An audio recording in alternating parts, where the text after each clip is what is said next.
નમસ્તે વિદ્યાર્થી મિત્રો, આજે તમારી સામે એક સુંદર મજાની એક ઇન્ફોર્મેટિવ માહિતી લઈને હું તમારી સામે આવ્યો છું. અને એ છે કે જે વિદ્યાર્થી મિત્રો ખરેખર કોઈ ફી ભરી શકતા નથી, સ્પર્ધાત્મક પરીક્ષાની તૈયારી કરવા ઈચ્છે છે, પણ એ કોઈ ફી નથી ભરી શકતા, તો એના માટે ગુજરાત સરકાર શ્રી દ્વારા એક સુંદર મજાની એક યોજના છે. અને યોજના અંતર્ગત જે વિદ્યાર્થીઓ સ્પર્ધાત્મક પરીક્ષાની તૈયારી કરવા ઈચ્છે છે એના માટે એક સુવર્ણ તક છે. તો શું છે, તો એના વિશે મિત્રો આપણે જાણીએ. તો મિત્રો ઓબીસી યાની કે બક્ષીપંચ, એસસીબીસી અને બિન અનામતના વિદ્યાર્થીઓ માટે આ સ્કીમ છે, આ યોજના છે. યોજના હેઠળ શું છે, તો આ યોજના હેઠળ સરકારશ્રી તમને 20,000 રૂપિયાની સહાય આપે છે. અને 20,000 રૂપિયા તમારે કોઈ કોચિંગ ઇન્સ્ટિટ્યૂટમાં, તમે માનો કે કોઈ કોચિંગ લો છો, ક્લાસ 1, ક્લાસ 2, ક્લાસ 3 માટેનું, તો એ માટે તમને સરકાર એક પ્રોત્સાહન સહાય તમને પૂરી પાડે છે. તો આ યોજના અંતર્ગત કોને લાભ મળવા પાત્ર છે, એમાં કેવા કેવા ડોક્યુમેન્ટ જોશે, કેવી રીતે ફોર્મ ફિલઅપ કરવાના હોય છે, એના વિશેની માહિતી હું તમારી સામે રજૂ કરું છું. પેલી વસ્તુ તો આપણે ઓબીસી વિશે સમજીએ. આ ઓબીસી માટે પેલા સમજી લો કે અધર બેકવર્ડ કાસ્ટ યાની કે બક્ષીપંચ, એસસીબીસી, જે તમે કોઈ પણ કહી શકો છો. તો નિયામક વિકસતી જાતિની કચેરી ગુજરાત રાજ્ય ગાંધીનગર દ્વારા સમયાંતરે દર વર્ષે 2-3 મહિના માટે પોર્ટલ ઓપન થાય છે. અને આ પોર્ટલ ઓલરેડી ઓપન થઈ ચૂક્યું છે. અને આ પોર્ટલ છે એ અહીંયા તમે જોઈ શકો છો, 25/5/2026 થી લઈને 31/8/2026 સુધી ઓબીસી કેટેગરીના વિદ્યાર્થીઓ આ ઓનલાઈન એપ્લિકેશન કરીને સ્પર્ધાત્મક પરીક્ષા કોચિંગ સહાયનો લાભ મેળવી શકે છે. તો એના માટેની જરૂરી માહિતી શું છે, તો સાદી ભાષામાં આ સ્પર્ધાત્મક પરીક્ષાઓની તૈયારી માટે વિકસતી જાતિના વિદ્યાર્થીઓ કોચિંગ સહાય છે. એમાં તમને 20,000 રૂપિયાની કોચિંગ સહાય અથવા તો તમારી ફીસ જે છે એમાંથી જે ઓછું હશે એ તમને મળવા પાત્ર રહેશે. તો આ જે વિદ્યાર્થીઓને કોને કોને આ લાભ મળી શકે, તો પહેલા તો તમારી પાસે એક ઓબીસી હોવા જરૂરી છે, ઓબીસી નું પ્રમાણપત્ર હોવું જરૂરી છે. સાથે સાથે તમારી ધોરણ 12 ખાસ ઇમ્પોર્ટન્ટ છે કે ધોરણ 12 છે એ 12 અંદર તમારે ઓછામાં ઓછા 50% કે તેથી વધુ માર્ક્સ તમારે હોવા જોઈએ. તમારા કુટુંબની વાર્ષિક આવક છે 4.5 લાખ થી વધારે હોવી જોઈએ નહીં.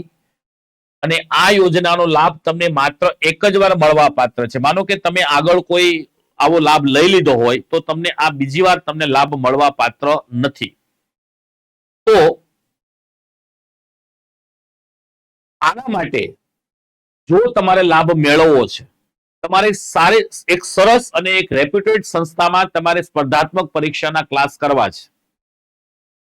તો યુવા ઉપનિષદ, અને મિત્રો હમણાં બહુ તાજેતરમાં અત્યારે કંડક્ટરની ભરતીઓ ચાલુ છે, સાથે સાથે આપણા પંચાયત વિભાગની અંદર પણ ઘણી બધી ભરતી આવી ચૂકી છે અને ઘણી બધી ભરતીઓ આવવાની છે. નાયબ ચીટનીસની ભરતી આવવાની છે, પછી રેવન્યુ આપણે પેલી પંચાયત તલાટી છે, પંચાયત ક્લાર્ક છે, એમાં પણ વિશાળ પ્રમાણમાં ભરતી કદાચ એન્ડ ઓફ જૂન અથવા સ્ટાર્ટ ઓફ જુલાઈની અંદર એક્ઝામ આવવાની છે. તો વિના મૂલ્યે તમને કોચિંગ કરાવે છે.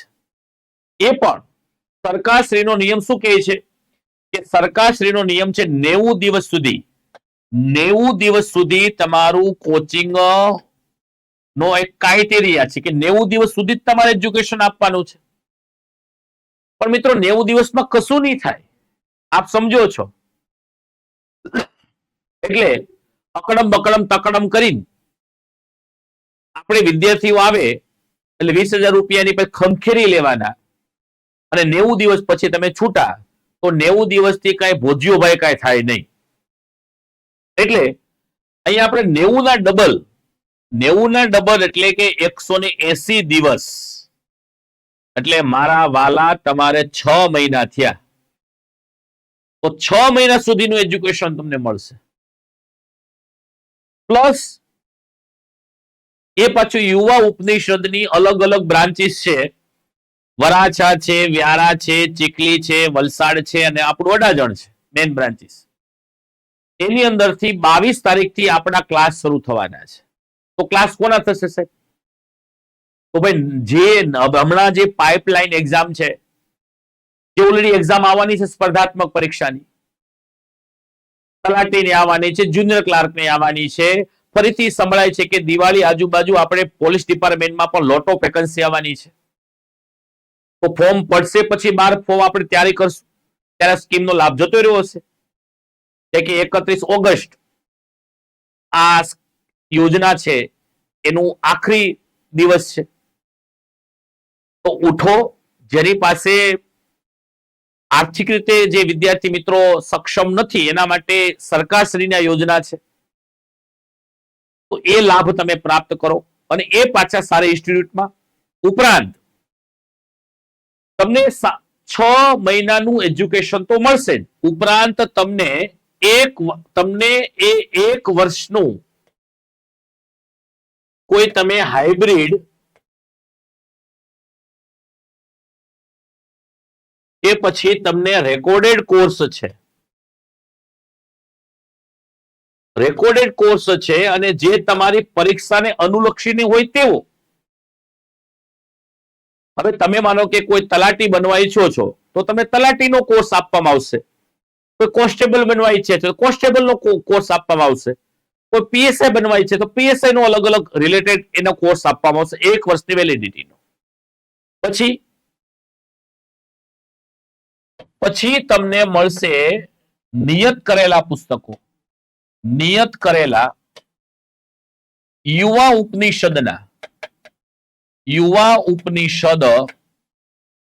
પબ્લિકેશનના પુસ્તકો.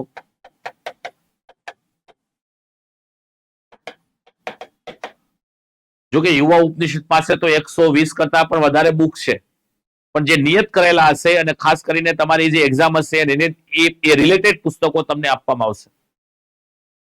કમસે કમ 4000 થી 4500 ની એમઆરપી ની વચ્ચેના પુસ્તક તમને મળવા પાત્ર છે. અને એક પણ રૂપિયો ભર્યા વગર અમારી અલગ અલગ બ્રાન્ચીસની મુલાકાત લો અને 22 તારીખથી આપણા ક્લાસ ચાલુ થાય છે દરેક બ્રાન્ચ ઉપર. સુંદર મજાનું એજ્યુકેશન તમને પ્રોવાઈડ કરવામાં આવશે. અને હવે ખાસ ઇમ્પોર્ટન્ટ કે ભાઈ ઓબીસી ના જે વિદ્યાર્થીઓ છે એને લાભ લેવો છે તો તમારે એક વિદ્યાર્થીનું આધાર કાર્ડ જોશે. તમારે શું ડોક્યુમેન્ટ લઈને આવવાના રહેશે? તમે સીધા આવો અમારે ત્યાં, તમારા સીધા ડોક્યુમેન્ટ લઈને આવજો. વિદ્યાર્થીનું ડોક્યુમેન્ટ્સમાં એક વિદ્યાર્થીનું આધાર કાર્ડ રહેશે અને ખાસ કરીને એ તમારી 31/8/2008 પહેલા તમે જન્મેલા હોવા જોઈએ, મતલબ કે તમારા 18 વર્ષ પૂરા હોવા જોઈએ 31/8 ની સ્થિતિ. પછી જન્મનો દાખલો, જેને આપણે જાતિનો દાખલો, તો દરેક વ્યક્તિએ એસસીબીસી નો જાતિનો દાખલો લાવવાનો છે, ક્રિમિનલ સર્ટિફિકેટ નહીં, જાતિનો દાખલો. પછી ધોરણ 10માનું ધોરણ 12માનું રિઝલ્ટ, પછી એલસી શાળા છોડ્યાનું પ્રમાણપત્ર, જો તમે સ્નાતક થયા હોય, ગ્રેજ્યુએટ થયા હોય તો એનું પણ સર્ટિફિકેટ, પણ એમાં તમારે 50% હોવા જરૂરી છે, બરાબર. પછી તમારા રહેઠાણનો પુરાવો છે, તમે જે વિસ્તારમાં રહેતા હોય, દાખલા તરીકે તમે સુરતમાં છો તો સુરતમાં જ તમારો રહેઠાણનો પુરાવો હોવો જોઈએ.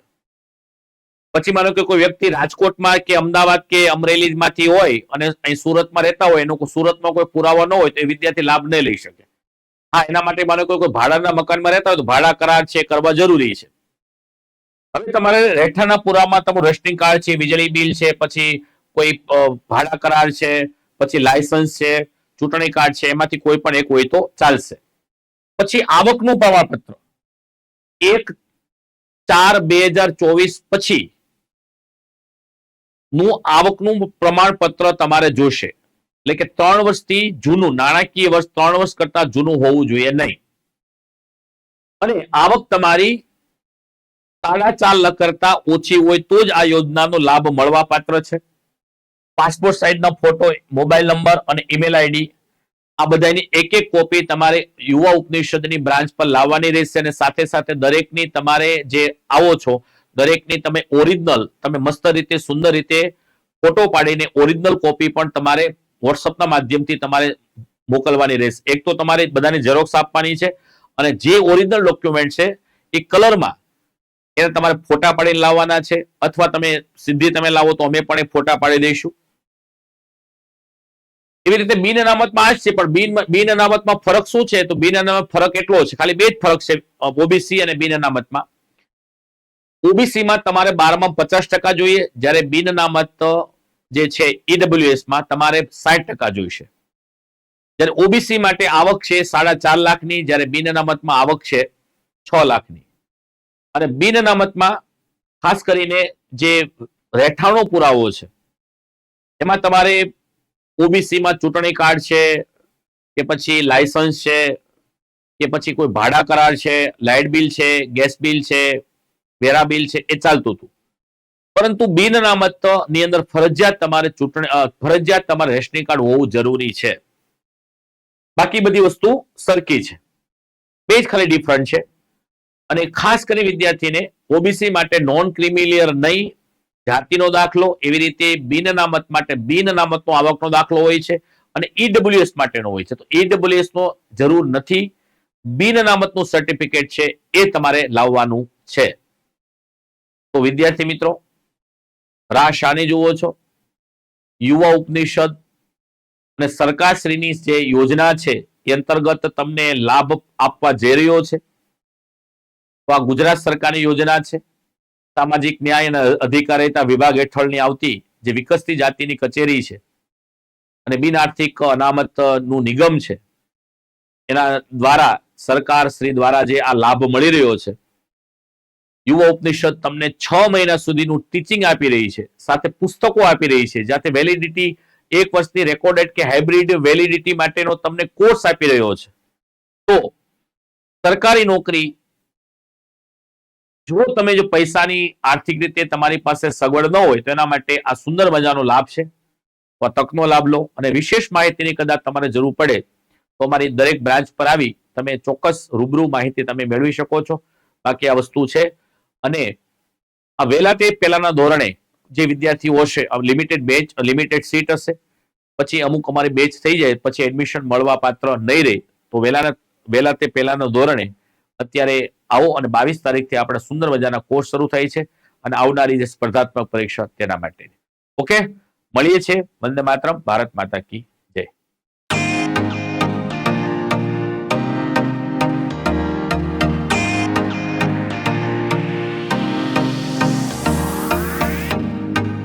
સ્પર્ધાત્મક પરીક્ષાની તમામ અપડેટ્સ મેળવવા માટે સબસ્ક્રાઇબ કરો અમારી યુટ્યુબ ચેનલ યુવા ઉપનિષદ ફાઉન્ડેશન ઓનલાઈન અને પ્રેસ કરો બેલ આઇકોન.